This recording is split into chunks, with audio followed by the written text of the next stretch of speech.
Line का भी दौरा किया था। कई जनपदों की पुलिस लाइन में मैंने वहां पर पुलिस कार्मिकों को मिलने वाली सुविधाओं को भी निरीक्षण किया। पुलिस ट्रेनिंग स्कूल कई क्षेत्रों में मैं स्वयं जाकर के उनका निरीक्षण किया। और उस समय जब पुलिस बल के बारे में मैंने पूछा कि आखिर 23-24 करोड़ की उस समय की आबादी के अनुरूप हमारे पास पुलिस बल कितना होना चाहिए, कितनी कमी रह गई है, तो मुझे बताया गया कि 1.5 लाख पुलिस कार्मिक है ही नहीं, भर्ती नहीं हुई। पीएससी के 54 कंपनियां ही समाप्त कर दी गई। पीएससी की महिलाओं की कोई बटालियन नहीं है। आपदा प्रबंधन के लिए एसडीआरएफ प्रदेश में गठित ही नहीं हुआ है। और फिर हम लोगों ने पुलिस भर्ती की पारदर्शी व्यवस्था को प्रदेश के अंदर लागू किया था। मुझे प्रसन्नता है, बिना भेदभाव के 1,62,000 से अधिक भर्तियों की प्रक्रिया को अब तक हम लोगों ने सफलतापूर्वक प्रदेश के अंदर संपन्न किया है।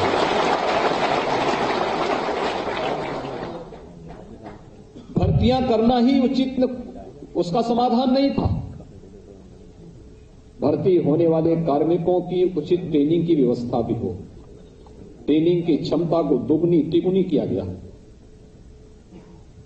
हम केवल कार्मिक भर्ती और उन्हें ट्रेनिंग तक ही सीमित नहीं रखेंगे, बल्कि समय की रफ्तार के अनुरूप हमें देश ही नहीं दुनिया के सबसे बड़े पुलिस बल को रखना है। इसके लिए उसके आधुनिकीकरण की भी एक व्यवस्था बनाई गई। प्रदेश में पहली बार 18 प्रक्षेत्रीय मुख्यालयों पर साइबर लैब्स की स्थापना की गई।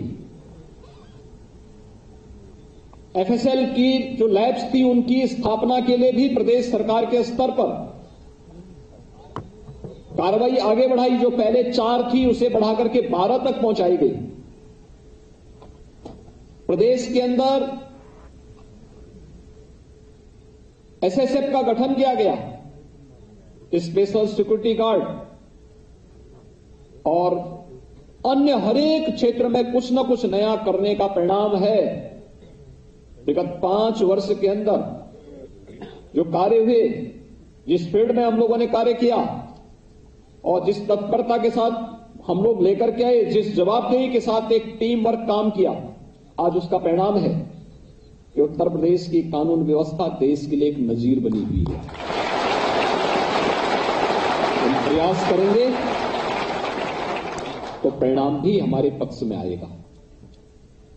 और मैं तो इस बात को मानता हूं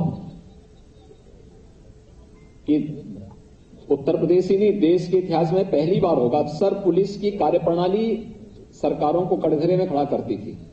पहली बार हुआ है जब प्रदेश के विगत विधानसभा चुनाव में कानून व्यवस्था एक मुद्दा था और उस आधार पर आधी आबादी ने तो केवल उस आधार पर सरकार के समर्थन में अपना वोट पोल किया था। प्रदेश निवेश के सबसे अच्छे गंतव्य के रूप में उभरा। जिस प्रदेश में कोई आना नहीं चाहता था, जो पहले से निवेश किए हुए थे, वो उद्यमी, वो व्यापारी यहां से पलायन कर रहा था, उस उत्तर प्रदेश में देखते ही देखते 4 लाख करोड़ रुपए से अधिक का निवेश हो जाए, ये अपने आप में एक नया मॉडल था। और आज मैं कह सकता हूं, देश और दुनिया का कोई ऐसा उद्यमी नहीं जो उत्तर प्रदेश के अंदर निवेश न करना चाहता है। और व्यक्ति चाहता है उत्तर प्रदेश में निवेश होना चाहिए। बेहतर कानून व्यवस्था की स्थिति, अभी विगत दिनों जो कार्यक्रम प्रदेश के अंदर चले हैं, तो कोई कल्पना करता था कि धर्मस्थलों से माइक बिना किसी विवाद के उतर जाए?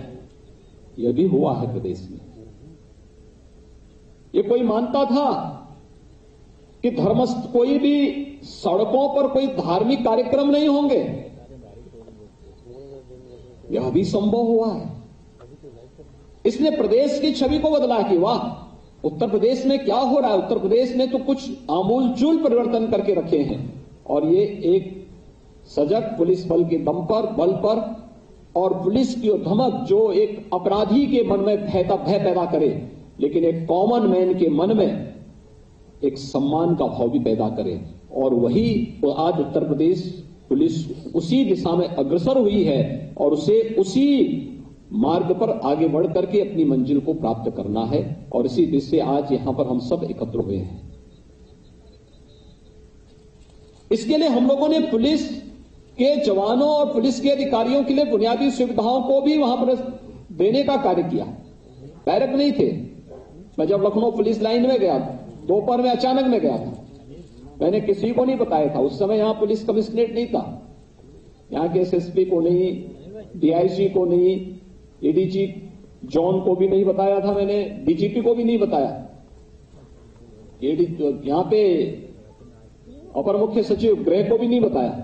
मैं चुपचाप दोपहर में निकला, पुलिस लाइन की तरफ गया।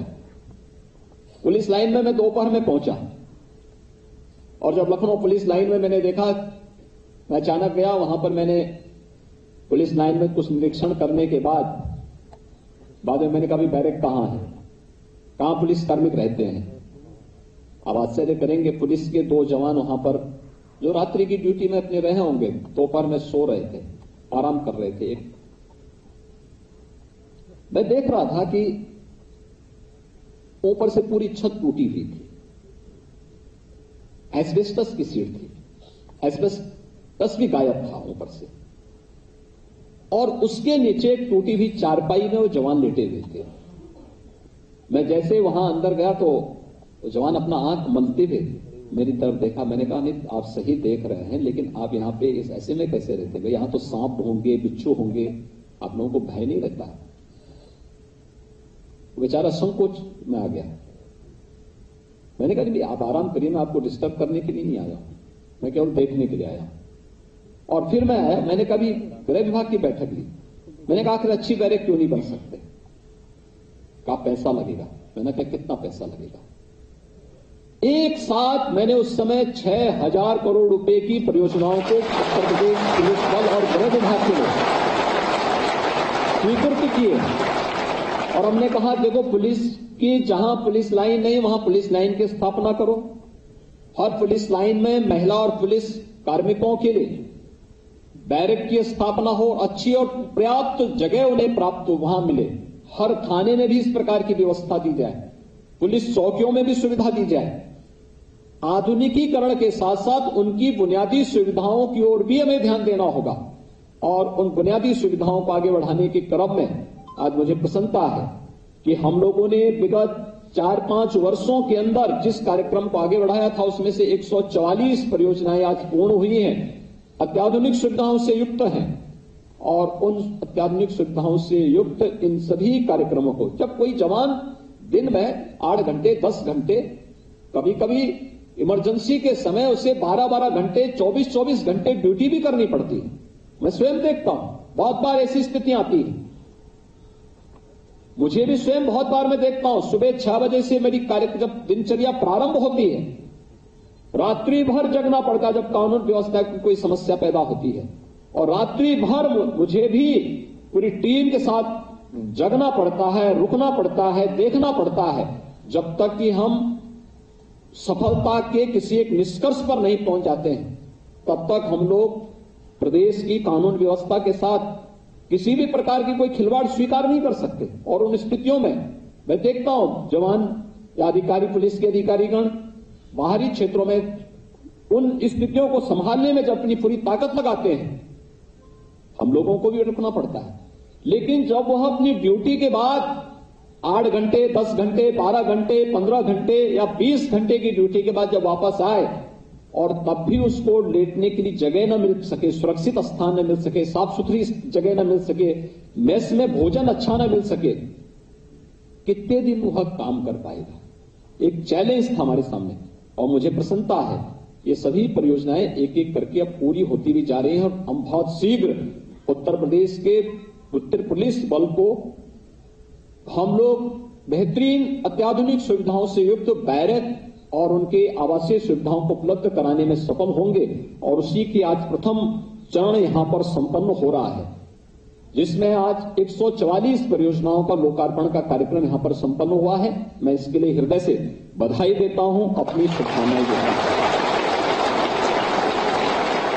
उत्तर प्रदेश पुलिस बल से मुझे कुछ मुद्दों पर अभी ये भी बात कहनी है कि हमने उत्तर प्रदेश पुलिस बल को वहां पर पहुंचाया है जहां पर वो देश के लिए रूल ऑफ लॉ की जब बात होती है। आज देश के अंदर हर एक जगह एक नाम गूंजता है यूपी के मॉडल के बारे में। कानून व्यवस्था का यूपी का जो मॉडल है, यूपी ने जो कुछ करके दिखाया है, वह देश के लिए एक उदाहरण बनता जा रहा है।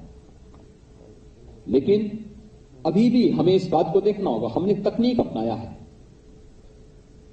हमने पुलिस के आधुनिकीकरण पर ध्यान दिया है, लेकिन हमें इस बात को ध्यान रखना होगा, तकनीक आवश्यक है, लेकिन तकनीक की आवश्यकता के साथ ही मानवीय संवेदना हमारी गायब नहीं होनी चाहिए। इतनी निर्भरता हमारी तकनीक पर नहीं होनी चाहिए। हम तकनीक को संचालित करें, प्रदेश की कानून व्यवस्था के लिए महत्वपूर्ण है, लेकिन हम तकनीक में ही कैद होकर के न रह जाएं। इस दृष्टि से आज सबसे बड़ी चुनौती हमारी सामने होगी पुलिस की अपरंपरागत छवि को ब्रिटिश पुलिस से हट करके भारतीय पुलिस के रूप में, यूपी पुलिस के रूप में अपनी एक नई छवि को स्थापित करने के सामने हमें नए प्रयास करने होंगे। और इसके लिए कुछ थोड़े थोड़े प्रयास हम कर लें, बहुत कुछ हो सकता है। सबसे पहला, ये यूनिफॉर्म की सबसे बड़ी ताकत है आपका अनुशासन, आपकी समयबद्धता। और इस अनुशासन को बनाए रखते हुए अगर हम समयबद्ध तरीके से आगे बढ़ते हैं, कोई कारण नहीं कि आम जन के मन में आपके प्रति श्रद्धा और सम्मान का भाव जागृत न हो। हम इस बात को हमेशा देखते हैं कि हर व्यक्ति पुलिस की शिकायत करता है, तो मैं अक्सर बोलता हूं उनसे कि भाई ठीक है, हम पुलिस को वहां से हटा देते हैं। अरे नहीं साहब, ये नहीं करना है। मैं कहता हूं यार देखो, शिकायत भी आप कर रहे हैं, हटाने के लिए भी मना कर रहे हैं। अरे सुरक्षा तो फिर बोलते हैं कि नहीं, सुरक्षा तो वही दे रहे हैं। आखिर कोई कहां कारण है जहां पर अभी भी उस सुरक्षा देने के बावजूद भी व्यक्ति प्रश्न के दायरे में हमें खड़ा करता है? कोई बात तो होगी, कहीं तो कोई कारण होगा, और उन्हीं बातों को चिन्हित करने की आवश्यकता है। आज आपके पास संसाधनों की कमी नहीं है, पुलिस बल की भी कमी नहीं है। मैं देख रहा हूं जिन थानों में पहले 25-30 पुलिस कार्मिक होते थे, आज वहां पे 60, 70, 75 तक पुलिस कार्मिक हैं। क्षमता लगभग दुगनी हुई है, सुविधाएं बढ़ी हैं, हर प्रकार से शासन ने अपनी सुविधाओं को देना प्रारंभ किया है, कहीं कोई समस्या नहीं है। लेकिन कोई कारण तो होगा जो आज भी हमारी छवि को ब्रिटिश पुलिस से भिन्न नहीं कर पा रही है।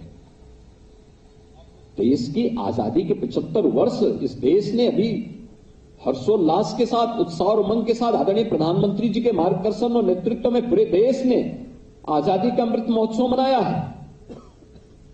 क्या हमारी जिम्मेदारी नहीं बनती कि हम अपनी उस परंपरागत छवि से हटकर के अपराध और अपराधियों के प्रति जितने सत्य दिखने चाहिए, एक कॉमन मैन के प्रति हम उतने ही संवेदनशील भी दिखाई दें, और इस दिशा से उस छवि को बदलने के लिए और आम नागरिक के मन में एक विश्वास पैदा करने के लिए थोड़े परिवर्तन और थोड़ी सी हम प्रयास कर लें, और हो सकता है।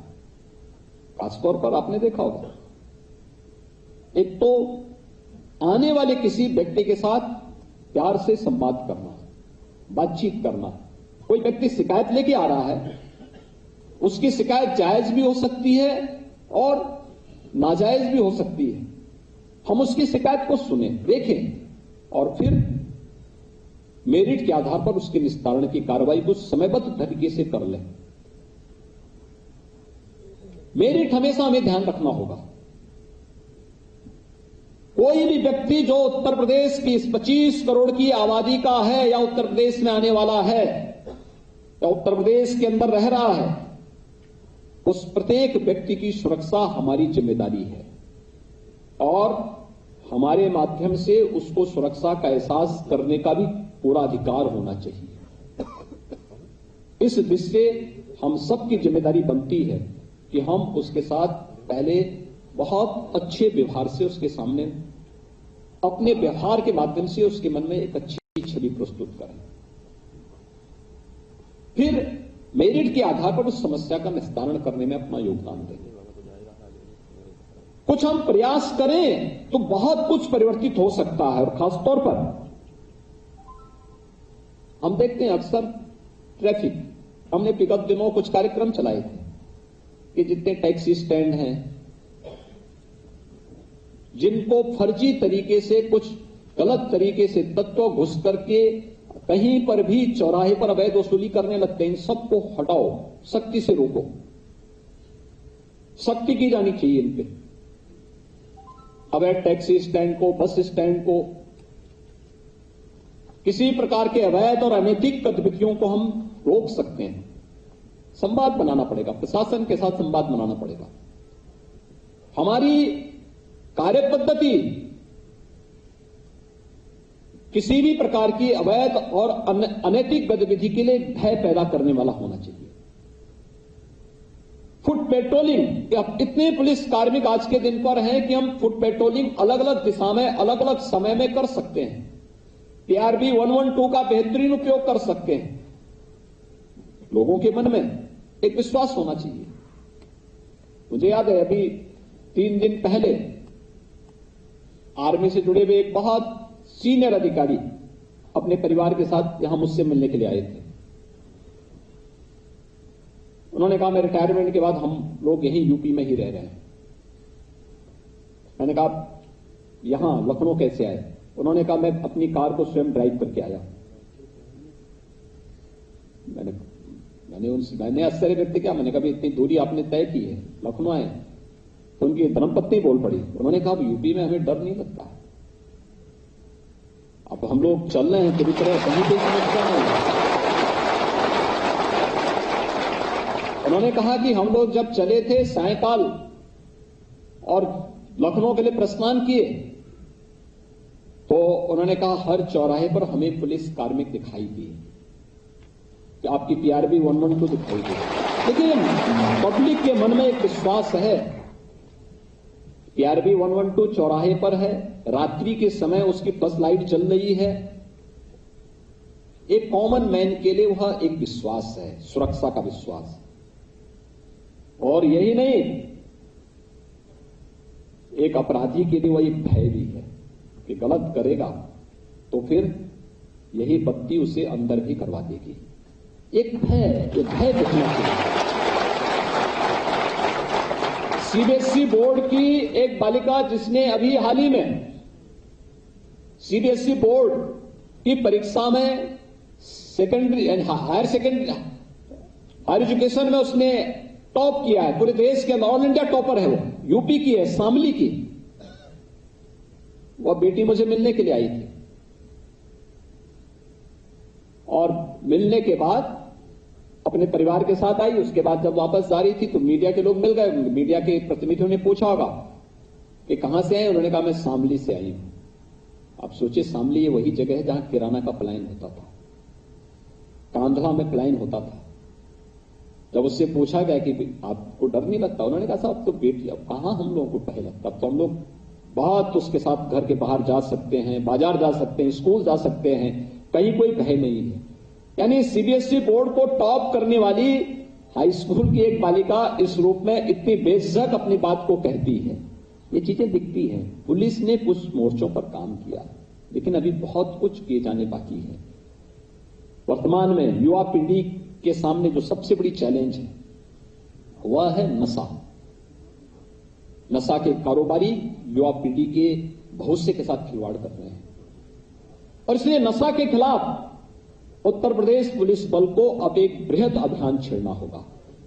नशा का कारोबारी कोई भी हो, अगर वह अवैध और अनैतिक तरीके से युवा पीढ़ी को बर्बाद करने के लिए अपनी अनैतिक गतिविधियों को संचालित कर रहा है, हमें उसके खिलाफ कानून के शिकंजे में उसे कैद करते हुए उसको जितनी सख्ती के साथ उनके मंसूबों को ध्वस्त करना होगा।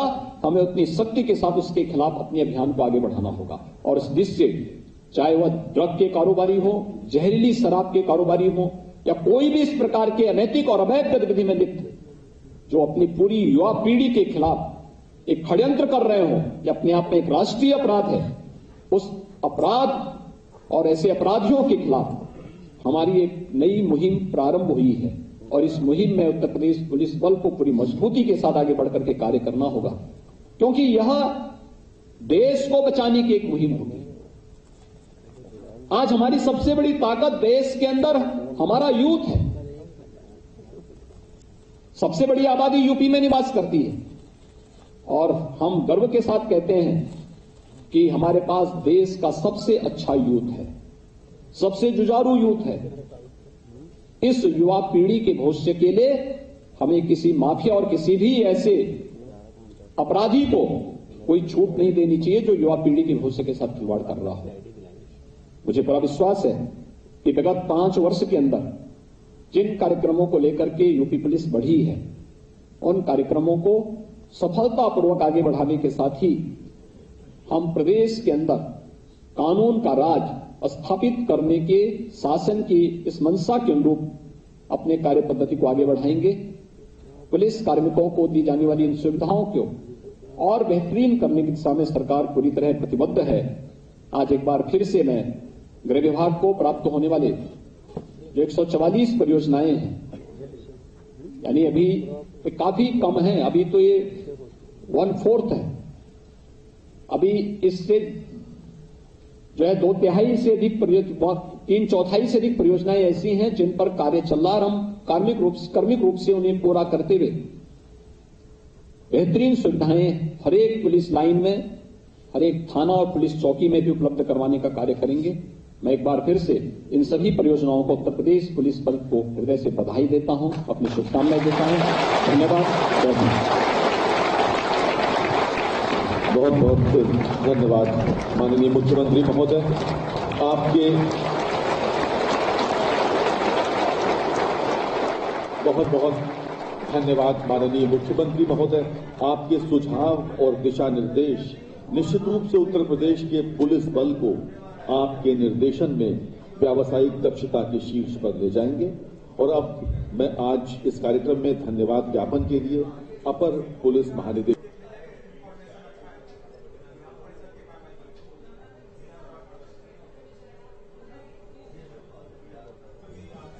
अपर मुख्य सचिव गृह, पुलिस महानिदेशक उत्तर प्रदेश, अपर मुख्य सचिव सूचना, प्रमुख सचिव माननीय मुख्यमंत्री जी, मंचासीन अधिकारीगण, आज इस कार्यक्रम में पधारे एवं वर्चुअली उपस्थित समस्त महानुभाव और वरिष्ठ प्रशासनिक एवं पुलिस अधिकारीगण तथा साथियों, आज हर्ष का विषय है कि माननीय मुख्यमंत्री जी ने हम पुलिस जन के मनोबल को बढ़ाने एवं पुलिस बल की आधारभूत संरचना को सुदृढ़ किए जाने के